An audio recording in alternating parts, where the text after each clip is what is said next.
And we're back with another episode of Hole in the Soul, the podcast where we talk about everything. We talk about positivity. We talk about things that try to push us away from doing our best work. We talk about ways that we try to fill the metaphorical hole in our soul. And we do it together. So without further ado, Kevin Oldham here, welcoming my co-host, Jose Bolaños. What's good, man? Life is good. Yeah? Yeah, life is Why? good. Life is good. What's going on?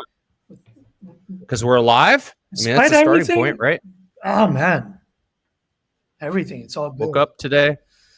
If you ask me what's good, I would say life is good. Life is good. I have no doubt about that. The good, the bad, the ugly, it's all good. I love it. It's not because we're alive. I mean, yeah, it's kind of cliche, though. It's because it's a miracle to be alive. It's transcendental. It's sacred. I take it very seriously and try not to take it seriously at the same time. Yeah, it's funny. I felt like a weirdo today dropping my kid off at middle school. We have like a ritual. I drop him off, and he likes to get there early and get his work done. So we're, sitting in the car line waiting for things to get done. And we always play a 9-ball tournament on this pool game on our phones. We play against each other. He beat my butt today. He swept me. So good job, Landon. But then I looked. We noticed the moon. We noticed the moon 2 days in a row.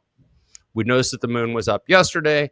We noticed the moon was up this morning. And he mentioned that the moon had moved. And I said, absolutely. And we started talking about it. And then it's like, man, my mind went to this crazy place around how intertwined everything is and how lucky we are to be here. And I just had a ton of appreciation. And I remember looking at the concrete curb out my window and being like, wow, somebody made that. In order for that to be made, all these other things had to happen. And wow, what a complex, beautiful, complicated, conflicting world we live in. I just had a lot of appreciation for it. Yeah, I just had a ton of appreciation for it. It was pretty bizarre. Yeah, so. Love it. Yeah, me too. Last week, we talked about some pretty deep stuff. As a matter of fact, the name of the episode was how we kind of shared our testimony related to our sobriety journeys and overcoming some addictions. And you said something that was really cool. It's like, man, I've been sober for, somebody asked how long you've been sober for, it might actually be a few minutes depending on what just happened. Yeah. You could have been playing a pool game on your phone that you're addicted to, right? Okay, great. I wasn't sober from that. Yeah. And I want to tap into that more because we talked a lot about addictions. We talked specifically about yours and my testimony. Really care about this. You didn't listen to the episode before this. But there's so many other things that we as humans get addicted to. And gaming's a big one. Let's use that as an example. Gaming takes place in front of a computer screen. Gaming is designed to get us to keep playing. We know that it's designed that way, much like casinos and all these things are designed and engineered. The product is engineered to hijack our attention. Yeah. The refresh. I want to dive into that. The refresh on social media when you're at the top and you refresh it, it's the casino slot machine sensation. It's built under the same premise as the casino slot machine. Absolutely. The whole cellular phone, the unbeatable cellular phone. I say unbeatable because I've been trying to beat it for a long time, and I've tried all types of ways, and I override them myself. I end up overriding them. But I did read in one book that it's unbeatable. I mean, it's made to be unbeatable. Like it truly is. The odds are against you, They're right? stacked against you. Yeah. The only way I've found to be able to win against my phone is if I don't have it with me at all. If I leave the house without it, and that's what I seek. Moments when I can leave it in the house and go away without it, and put distance between us. Because if not, I can't beat it. So if you ask me how sober I've been today, well, I was frustrated at one point, but now I'm really trying to focus on using it for positivity, using it for my purpose, using it in Like if I'm gonna be hooked on this thing, let's just try to find the best way possible to make use of it, where it's not destroying my life. It's actually helping me put stuff out there and use it for good instead of, well, and I obviously waste a lot of time. If you were to ask me how sober I've been today, probably not that much. My most sober moments are when I'm having conversations. Yeah. Yeah. Yeah, no, I'm right there with you, and I think a lot of, I mean, I think that the majority of society is right there with us. We talk about technology addiction. There's other types of addictions too. I think about people that are addicted to working out, and I'm not just saying like you and I, we like to move every day and exercise. I'm talking about people that they are, I would say, almost an unhealthy level of Okay. commitment to working out. It's their addiction. I don't know if there can be an unhealthy level, but I'm guessing at some point it can be unhealthy, particularly if it starts interfering with your life. So those are things like I guess my point is all addictions don't look bad on the outside. No, they You don't. know, There's work smoking addiction. looks bad. Smoking's gross. You look at smoke, huh? What's that? No, no, yeah, no. Smoking is terrible. You look like you look terrible Mm-hmm. smoking nowadays. But Look like a working, chimney. like work, But when you go to yeah, workaholics, yeah, yeah, doesn't look so bad. it should, So, or it is. You know what? well, I think society's shifting to the point where it used to be this badge of honor, and now that everybody's a publisher, and we're realizing that that it's not always amazing to be a workaholic. As a matter of fact, for most people, it's not a good thing. There is a point of diminishing returns that not only is that an addiction, but it can be a bad addiction. And I've seen people yeah, who are addicted to work, and guess what? It typically means that other parts of their lives are greatly lacking some sort of something. And so they're trying to fill it. They're trying to fill the hole in the soul with work, you know, yeah. And trying to fill it with other stuff. I think that's what determines, in AA, we came to understand that we had a problem and that our lives have become, in Spanish, ingobernable. I think that means ungovernable. Like they're out of control. It's affecting our lives. So I do believe we all have addictions. We're addicted to something. I mean, I'm addicted to coffee. I'm addicted to exercise for sure. I'm becoming addicted to climbing volcanoes right now. I've been addicted to surfing, but Mm-hmm. in the amount that it affects other parts of my life, in the amount that it affects my relationship with my children, my relationship with my wife, and so on and so forth, is when it becomes something that it becomes a problem. Um, so I, for me, when I sobered up, surfing was such a blessing because I took a lot of the energy that I used in consumption to, and I put it into surfing. And while people were waking up, like, I'll give you an example. I would wake up at 4:30 in the morning, 4 o'clock in the morning to go surf. I would drive to the gas station, like the convenience store. That's where the after parties were. That's where everybody would gather after the clubs. They would go eat hot dogs and pizza and what do you call the soup? What do you call the soup? Robin soup. All my friends would be there. I would get there, and all my friends would be there at 4:30 in the morning. I'd be waking up to go surfing. They'd be ending the night, and so I replaced my addiction with surfing. And not everybody has that, that activity that you can replace it with. But then surfing became a problem when I first started dating my wife. Mm. I had to regulate my surfing also. To this day, I've had to regulate that. So it's really hard, especially as an addict, to flow in between all these things and keep the balance, keep the sobriety, keep the health in everything that we do. It's an everyday work. It's an everyday Yeah. process. Yeah. Yeah. You know, I mean, I haven't done a lot of studies around the word addiction. Um, I wonder if when you're addicted to something good, what is that? What's it called when you have a good addiction, or like my testimony related to stopping smoking a long time ago was I decided to do something that made it suck to smoke, right? Because I loved smoking. So I'm like, okay, what would it be really hard to identify myself as? And it was running. I was like, well, I used to run as a kid. I was fast. I was good. I enjoyed it. Maybe I'll go for a run. That will remind me how terrible it is to be a smoker and a runner, and then eventually that'll make sense, right?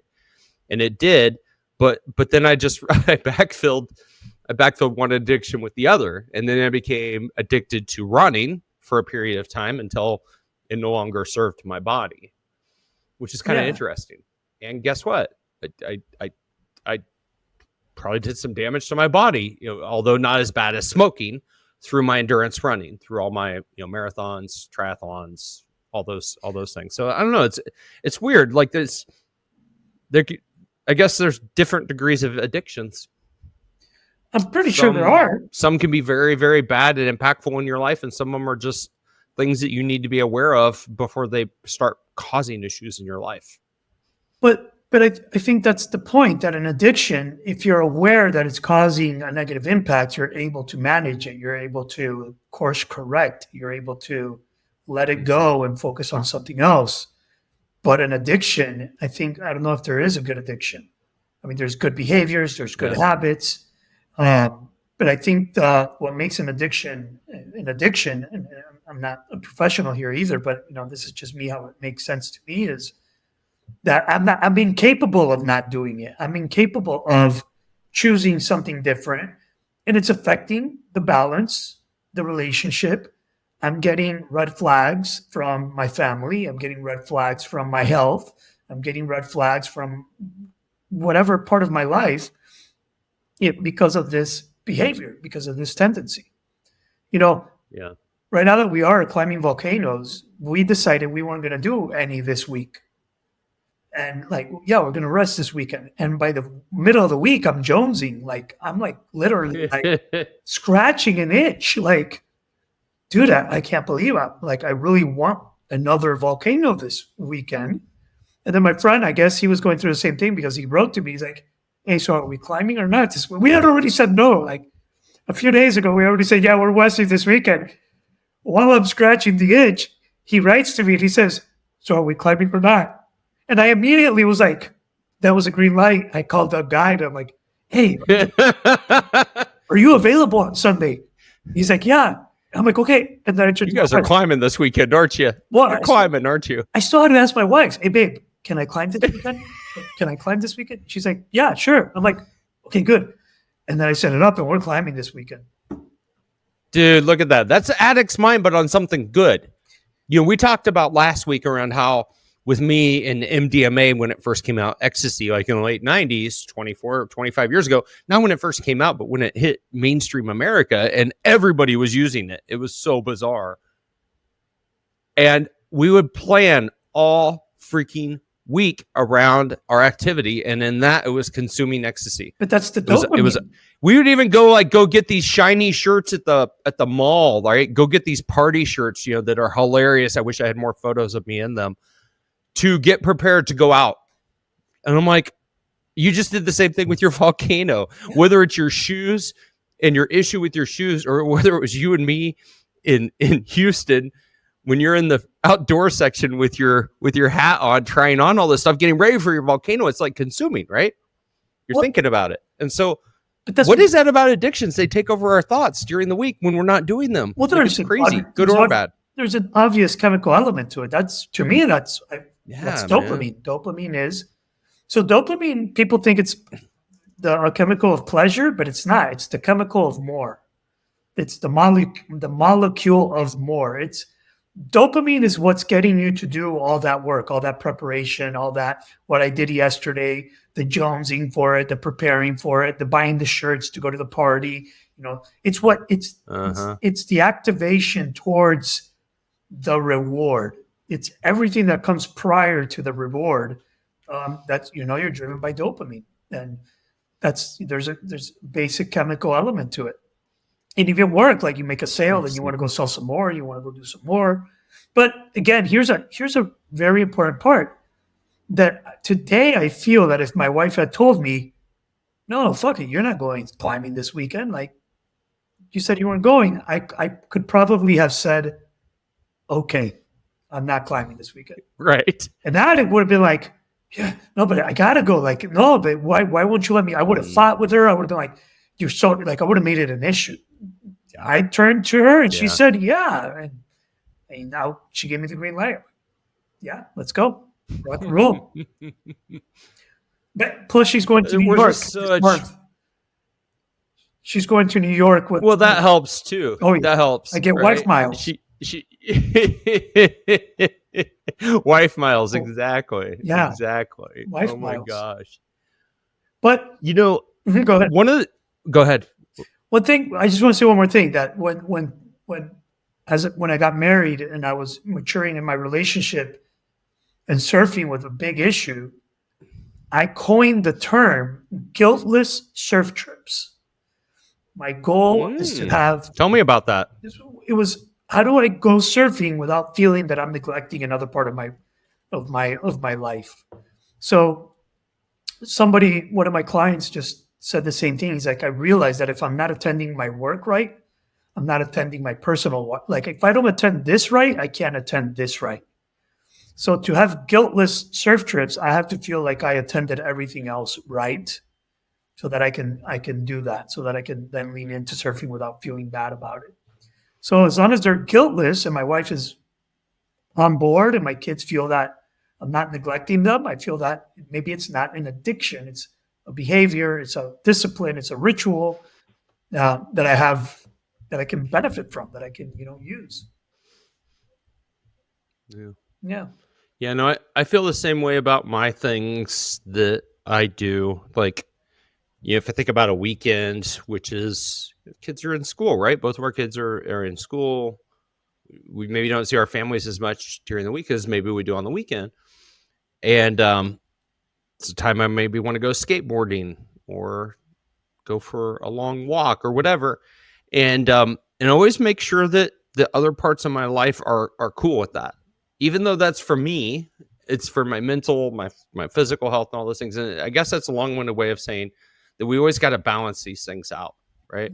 Whether it's a personal pursuit or a hobby that's become kind of addictive, and it could be car collecting, watch collecting, could be sewing, is whatever it is, your thing, good or bad, you got to evaluate it, and you've got to be honest with yourself. You got to be like, hey, starting at the top, is this thing getting me into trouble legally? That's probably like the very top thing. It's like, am I hurting others, or am I hurting myself physically or illegally engaging activity? Next level down is, okay, maybe I'm not doing things that are illegal or they're harmful to me, but maybe they're not a net positive for the world, or maybe they're not positive for me, mentally, all the way down to things that you can be addicted to or that you can really enjoy, as long as they're not interfering negatively with other parts of your life and they fit into your life. Maybe they're not addiction. I don't know. We're not experts on this. I mean, we're just two dudes who frankly try to face it every single day and do our best. Yeah. We're exploring here. We're exploring ourselves and this topic of addiction. But here's another thing that for me comes up. So I drink pre-workout every morning. And Ooh. I swear to God, I'm probably addicted to pre-workout. I'm addicted to pre-workout. But it's not really hurting to the point where I can see, it's not hurting my relationships. It's not hurting, it's just something I do. But then I set the intention. There's a part of me that wishes that I didn't have to do, like that I could be without it, because of who I choose to be, because who I want to be. And the other part is that while I am consuming the pre-workout, I actually don't know who I am, because this thing is really, because this is altering my state every day. Do you just turn into like a machine? Like, I don't do pre-workout stuff. They give me like I don't know who I am without anxiety. Oh, got it. It's like when you were using nicotine. You don't know who you are without it. You stop knowing yourself. So I'm kind of curious, who would I be without the pre-workout? Now, I still haven't been able to I failed miserably. I went like 1 day without it, and then I was like, yeah, fuck this. I'm just gonna. It's not hurting Do you have a anything. bad workout? Like, what was it like not doing it? Did you just not feel as engaged in your workout, or what? I don't feel as engaged to go, and I think it affects the Ooh, dopamine circuitry. I think it does damage to that. I think it damages the dopamine yeah. circuitry. I know Andrew Huberman was talking about how pre-workout and music actually hinder, because then you become dependent on it. So you're not performing at the highest level because it starts having an impact on your workout, starts ruining your workout. Mm. You become addicted to these things. And so, but I know that sometimes I don't want to go work out. And I know that if I drink the pre workout, now I have to go work out. So I use it as a hack. But Right, right. It's like, whoops, we ripped off the band-aid. It's going to be bad if we don't let this energy out, so we better as well go let it out in a now healthy way. you're screwed now. You got to go work out. So I use it as if my mind is telling me, oh man, I don't want to go work out, you know what? Just drink this shit, and then you got to go with it. Well, drink it, and Drink it before and yeah, you spontaneously combust and just burst into flames. yeah. Um, So by the let's way, go. that's a funny Oldham story. I gotta tell this. I gotta But tell this story. My brother, he lives in Ohio. He he is convinced that his way of death, and I don't know if this is still true or not, but he is convinced that the way that he's going to leave this earth is one day he's just going to spontaneously combust and burst into flames. Like he just thinks that's what's going to happen, and I don't know. Maybe that's what would happen to you if you drank your pre-workout and it didn't just work out. You burst. just burst into flames. Just boom, boom, boom, boom. Well, I think this is cool. You know, one of the things that I like about, and we hinted about this in our last episode, and I even talked to a gentleman today online. He was talking about having been sober for a period of time, and I give him congratulations. And it's just a reminder of how this landscape has changed in a very, very, very positive, and then we'll also just say capitalistic way, because wherever we can make a buck, we're going to. That's just society. And so what I mean by that is, first of all, the system for letting people into an acceptance role of choosing a path of sobriety is way more accessible, socially acceptable. There's so many more tools. There's so many more resources. Resources could be things like non-alcoholic drinks that make you still feel like you fit in a drinking scenario. Support apps, all sorts of things. So yeah. Well, I explored it with being a sobriety coach. So yeah, I mean, you can capitalize on it, and So that's the thing. that, That's the the thing. thing. You There's sobriety coaches. sobriety coach. Yeah, sobriety coach. You make money You off can it. hire somebody to engage you to help you be sober. I didn't even know that was a thing. Yeah, That's pretty they cool. can charge a lot of money. They can make a lot of money off of you wanting to be sober. It's like a paid sponsor. You It's like a know, paid sponsor.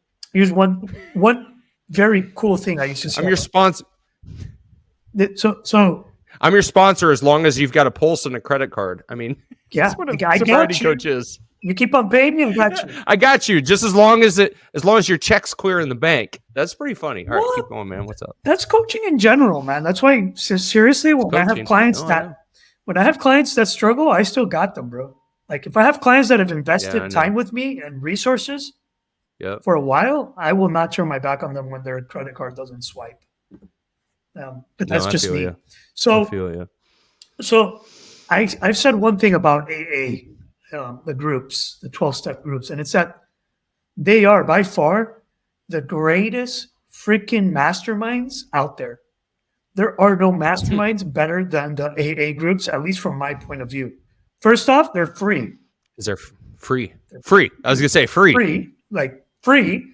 And then you get all the life advice, support, community. You get everything. And one thing here in Nicaragua, because Nicaragua, and I'm assuming the US also, but here it's very, very marked, is the social class differences. So you'll have the rich, you don't have a big middle class, and then you have like poor. So AA here in Nicaragua, the groups, it's you will find a government official, you will find a CEO, you'll find somebody like a Jack Welch of Nicaragua sitting with the taxi driver, sitting with his gardener, or with his driver or with just a bum off the street, like a homeless, and they're all sitting together. And that's very humbling and that's very Yeah. transformative. And you only see that in AA. Like whenever you go into masterminds where you got to pay a lot of money, it's exclusive, feeds your ego. It kind of does the contrary to what the Right. transformation should be. It's like, no, humble yourself. In this circle, you're nobody. You're not better than anybody. You don't stand out here, my friend. You're nobody special. So it's pretty humbling. It's free. It's humbling. It's powerful. I think it's an amazing mastermind. I would join even if I wasn't an alcoholic, just to be part of a group. Just go. Well, speaking of that, they're everywhere and they're self-organized. I mean, I've never tried to catch a meeting in my hometown.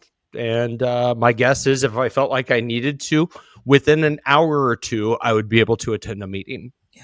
Like that's just, in a town the size of Kansas City, there's going to be meetings all over town, different chapters every day, sometimes multiple times a day, because it is such a core tenet to AA. I mean, they meet every day. Yeah.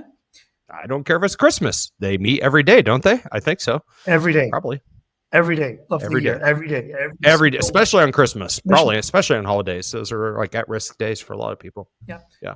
The other thing is, statistically speaking, and I'm pretty sure I'm right on this, is AA is not actually very effective in regards to how many people actually stay sober. Like you have a ton of people coming in, but you have very few staying sober. So in its effectiveness, when they measure it statistically, it's actually not that effective. But if you do the work and you do the program and you stick to it, it probably is very effective.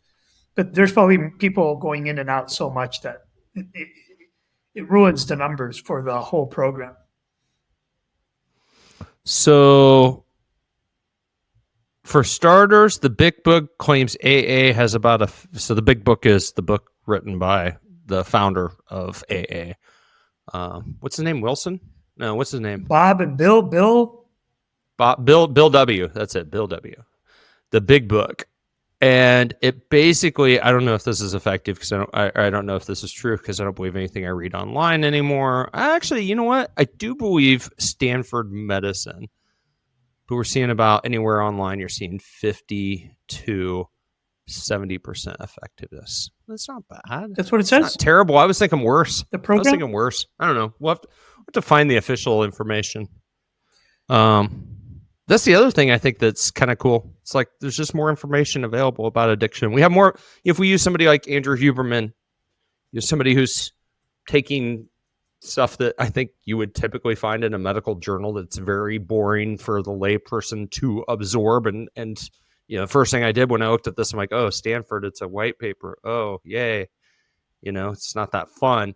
You got people like Andrew Huberman who are going more mainstream, talking about like the scientific impact of some of these things. And it's like, wow, if I'm not freaked out by the societal impact, like what it can mean for me and my family or whatever, maybe I'll listen to this guy who's got a PhD about what it's actually doing to my liver or my brain or my endocrine system or whatever it is. So I mean, it's a cool time to be alive and curious about getting sober. Yeah. It's a really good time. And the bottom line is, an addiction is an attempt to fill the hole in the soul with something that is not ever going to fill that hole. And the program and the cure or the recovery is actually finding ways, significant ways to fill that hole. The AA and the 12-step program, it's God, it's your higher power. It's the only way to fill that hole in that soul. Is that higher power. So I think this topic is completely aligned with our podcast and what we want to offer. Yeah, it really is. It really is. It's probably why we wound up kind of like where we did, in the fact that we're both.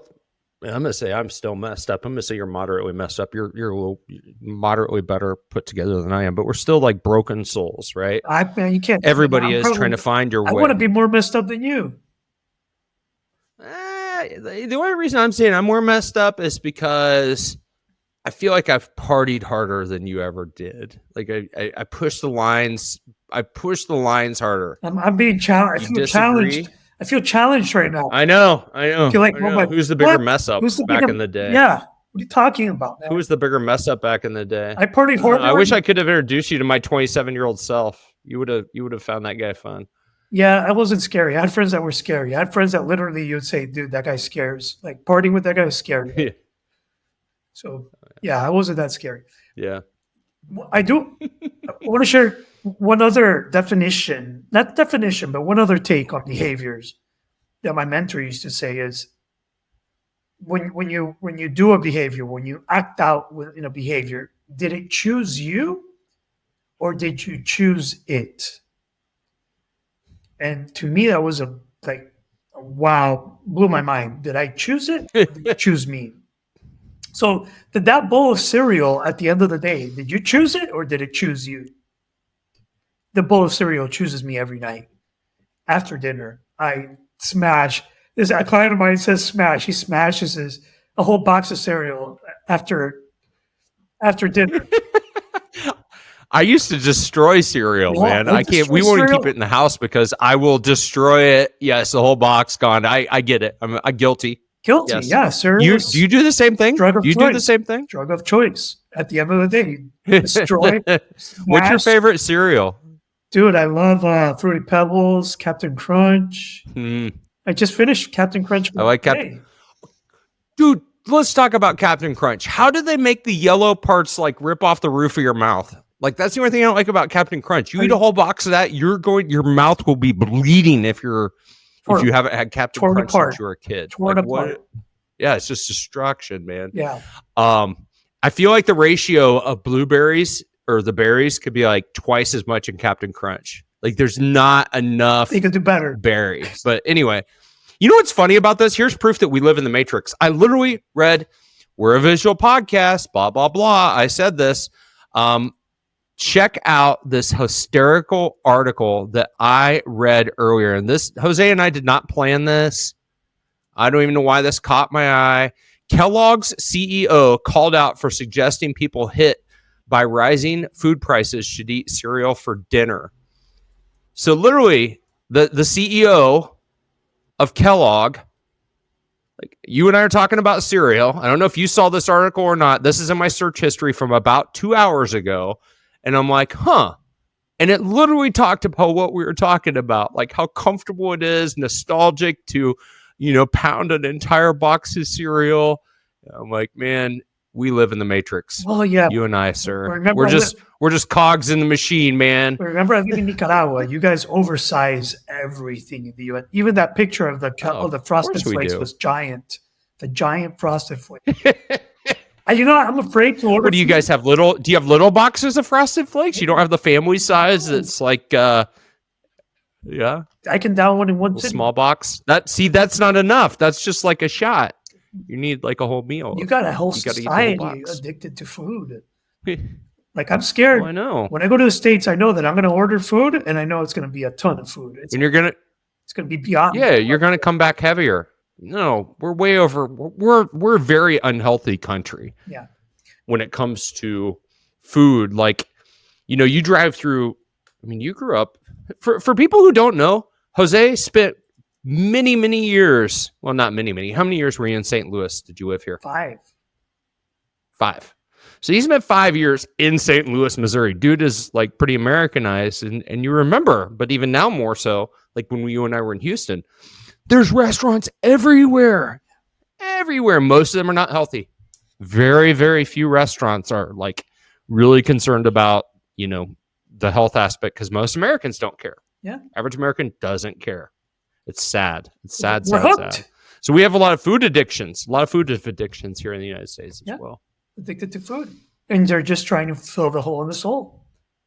Food addiction, sex addiction. Man, there's not porn addiction. What else is there? Phone addiction. Phone addiction, exercise. Did you choose it? Did you choose you? Is it hurting you? Is it hurting somebody else? Is it distracting you from what's important? Is it distracting you from your purpose? That's a big, powerful question. To me, it was an eye-opening moment when somebody pointed out that the word distraction is rooted in the word traction. The word traction, to have traction, distraction is to lose traction. And I was talking with my friend, we were having a conversation about distraction. And we came to the conclusion that it's the devil that distracts us from our, bottom line, we get distracted from our purpose. You call it the devil or not, but when we're distracted, we're actually not living out our purpose. So I think addictions can keep us from fulfilling on our infinite purpose. So we got to be aware. So what I just heard is that I have to kill Captain Crunch and then I can live my purpose. Like I got to take him out. Yeah, have him stop crunch. Is that the solution, Zen Master? I've got to kill Captain Crunch. No, it's never. He's gone. No, that's not it. Never to kill somebody. It's never to. Well, even if it's a cartoon character. I think we're way up. A cartoon character who assaulted the roof of my mouth with his yellow, like really hard cereal. Like it still just blows my mind. You talking about Captain Crunch really takes me back to the pain, childhood and being like, wow, this just tore up my mouth. Yeah. I mean, it's weird. So one of the things that I feel like has helped me a lot, and I decided that nicotine was no longer serving me. I was addicted to the mints. Today is day 271 that I have been nicotine free. And one of the ways that I've been successful in that is this app that I'm sharing right now. So if you're driving, you don't see it. It's $4.99. It's a paid app, but it's called Streaks, Streaks. We talk about how humans are addicted to their phones and how we respond to gamification and the slot machine aspect of social media. Here's an example of how technology can serve you in a positive way. At least it's serving me this way. A friend recommended it to me, and I've got on here, just so you guys know, sleep, don't eat after 9 p.m., physical therapy for my recovery, for my surgery, skip nicotine, read scripture, and write in my journal. If I close these every day, I had a good day. And I feel like I treated myself well. So if you're somebody who responds to that type of stuff, gamification, like I do, there's tools that can help you in your journey to stop doing things or start doing new behaviors. And so that's the Streaks app. It's just a little tool that I've used that frankly, without it, I don't know if I'd still be doing nicotine or not. It's just so cool. And I'm addicted to it. I'm absolutely addicted to being able to wake up and be like, hey, you know what? I know I'm not going to use today. I'm going to go ahead and close the ring. And I'm so confident in my ability that I'm going to do it. I do it before I do the activity. I go ahead and I close my ring for PT because guess what I really don't want to do? I don't want to undo it later on tonight and let myself down. So ways that you can keep yourself accountable. That's bold to check off your streaks before actually. Absolutely. I could get in a car wreck and make it, and it won't happen, right? Something could cause me not to be able to do those things.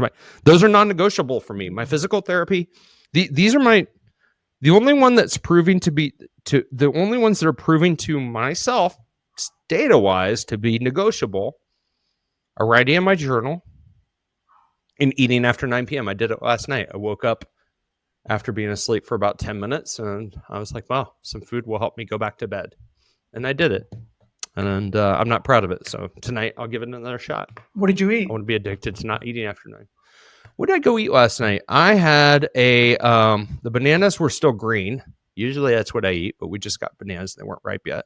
So I had basically a protein bar that my wife has gotten from Costco. Did you ever have those wafer cookies like from the 80s and 90s? They came in vanilla, chocolate, and strawberry. Yeah. So at Costco, they've got these bars that are like these huge. They're actually not too. They got sucralose in them, but otherwise they have pretty good ingredients. They've got protein and all these things. It tastes like a cookie, but it's not that bad for you. Nice. Yeah. So you're doing something not so bad. So you're not smashing cereal. Mm-hmm. I'm not smashing cereal. I would, if we had it. I would have. Yeah. And I don't control. I'm uncontrollable. So my wife won't let cereal in our house because I destroy it. Yeah. So I could. You're hacking. Yeah. You're yes. Hacking it so that it won't be so bad. I think I shared with you how I stopped smoking cigarettes. You remember? I didn't even know that you smoke cigarettes. I smoke Ooh, let's cigarettes. talk. Keep going. I don't think I knew you ever smoked cigarettes. Yeah, when I was a kid, Or I didn't listen or hear it. high school into my 20s, I smoked cigarettes. Okay. But the way I quit was that I would always have a cigarette in my fingers on my hand, and I would never light it, and I would smoke it all day, but I would never light it. So I would literally take a puff, inhale, feel it inside me, exhale. I would have people come up to me and say, you want a light? And I'm like, no, not right now. I wouldn't even explain it. I'd be like, hopefully those aren't your friends. not yet, but this is how I would be. Literally, just like right now, like you see me, this would be like literally a cigarette. And I'd be like talking to you, and then I would be like, listen, guy. And how'd it work? And that's how I weaned off cigarettes. Seriously, it worked. It worked. That's awesome. So I quit smoking. So there you go. Good for you, man. I can't believe that worked. That's really cool. Yeah. Well, you know my story, which is right here. Let's see. And I'm waiting until day 365. I don't know why you do that. You said, I don't know, because part of it is because it takes mental toughness to carry around my last blue vial of Nicorette mini lozenges. This is nirvana for me. I could just open this right now, and I would be in nirvana for about 20 seconds until I felt like shit that I broke my streak. And that's why I do it, because the act of doing it and the act of it being here right now is so awesome for the fact that I can just resist it and I'm okay living without it. Well, I guess you're pushing an extra layer of toughness. Through. Yeah, you're building the grit to not do it. But I would see that like a risk, but that's your own. Most people would. In AA, they'd be like, oh, that's a stupid thing to do or whatever. And what I've found is that my journey of stopping things that don't serve me anymore require me to, like you said, kind of hack things or create my own system way of doing things. And that's probably the biggest thing that I feel like I want to leave people with today is the fact that there is no like one way of doing this stuff if you decide that you want to make a change in your life for the better. Yeah. You've heard us talk about all sorts of things, tools, addiction recovery units, rehab, AA, accountability apps, accountability with people, coaches. All these things are available to us. And my counsel is do whatever works best for you. And if something doesn't work, try it again. And if that doesn't work, try something else. Yeah. I did a podcast in Spanish with a friend of mine who runs the addiction center here in Nicaragua. And we talked about all the methodologies that are out there, from AA to mindfulness-based addiction recovery, to now using psychotropic drugs, psychotropic substances like MDMA to actually heal addiction. Like psilocybin? Yeah, mushrooms, like low doses. Yeah. And he actually did one in Stanford. I don't know if it was Stanford. I think it was Stanford. Yeah. And he went through it's like you get to do, and by no means am I telling anybody to go do psilocybin if it's not with a facilitator or a psychiatrist. This is a disclaimer, no magic mushrooms. Yeah, it's like no magic mushrooms to just go and think you're going to heal yourself. But it's like you can get a lot of therapy done in one session with these methods that they're trying on now with psilocybin and MDMA that are guided by professionals who know who pretend to know what they're doing, because sometimes we don't know. But there's so many ways. Humans experimenting, right? Find your own way. Don't give up. It's a great time to be alive, right? Yeah. Find your own way. Find what works for you. There's a lot of dogma out there. There's a lot of, and maybe I don't want to diss on anything, but maybe that's what was a turn off about AA for me was, hey, this is it, and it's black and white, and it's our way or kind of the highway. It just didn't resonate with me. It was like, wow, this is pretty draconian. Yeah. And then, if you felt that way, then they'd say, well, that's the addict talking. And it's like, well, hold on. Let's do some critical thinking. Let's elevate things. a notch and be like open to the fact that maybe not one size fits all for everybody's use case. Maybe, just maybe. And I So would find be your a own way. Find your own wave. yeah, And when wave crashes, get back on it. yeah. I would be I would be a promoter of the 12 steps and understand exactly where you're coming from. But yeah, Yep. to me, Yep. they changed my life. They saved my life. They whatever, transformed Yeah, my so life. cool. So yeah, you never know. If you have the You intention, never know. You never know what's going to work. yeah. All right. The number one thing it starts with, though, is a willing mind. And I think that's a good punctuation mark for wrapping up this conversation. A willing mind. We talked about, people that might see somebody who's dealing with some harmful addictions in their lives and how they're not serving them, and to be there to support them. Support yourself, but know that the addict's mind can only change itself. Yeah. These shows like Intervention, my wife and I used to love watching Intervention back before we had kiddos. And I'd watch those interventions and I'm like, man, this is kind of crazy. And I always wondered how that person ended up doing like way later on in life, if it stuck, or if they're part of the 50% or whatever, or 30% that it didn't stick for. My hope is it stuck. Yeah. But if you're forced to do something, sometimes it's just not going to work out. Nope. What else, man? Is that a wrap? I think that's a wrap for now. It's a wrap. Yeah. It's a wrap for now. Wrap till next week. Yeah. Cool. Listeners, we deeply appreciate you. If you like what we're saying, we'd love it if you left a review. Read one this morning. As a matter of fact, I'm going to read this. You know what? We're going to start reading reviews on the air if we get them. So this review is, I don't know if you read these, Jose. I don't. It's pretty cool to like go in there and see feedback. So this is from listener Mr. Adam 0788. So we know a couple Adams, not sure. It says, my new favorite podcast. Wow, that's a bold statement. My new favorite podcast. There's so much to unpack here. I've been a student of Jose's for over a year, and my life has literally been transformed from the work we've done together. Dig into this podcast and take action. You won't regret it. Adam. Beautiful. Well, thank you, Adam. Appreciate the support. We know multiple Adams that Jose's helped, and whichever one you are, we appreciate you listening. We'd love to read your testimonial, your review online. We'd love for your feedback. And furthermore, we hope that you have a phenomenal week and be well. Much love.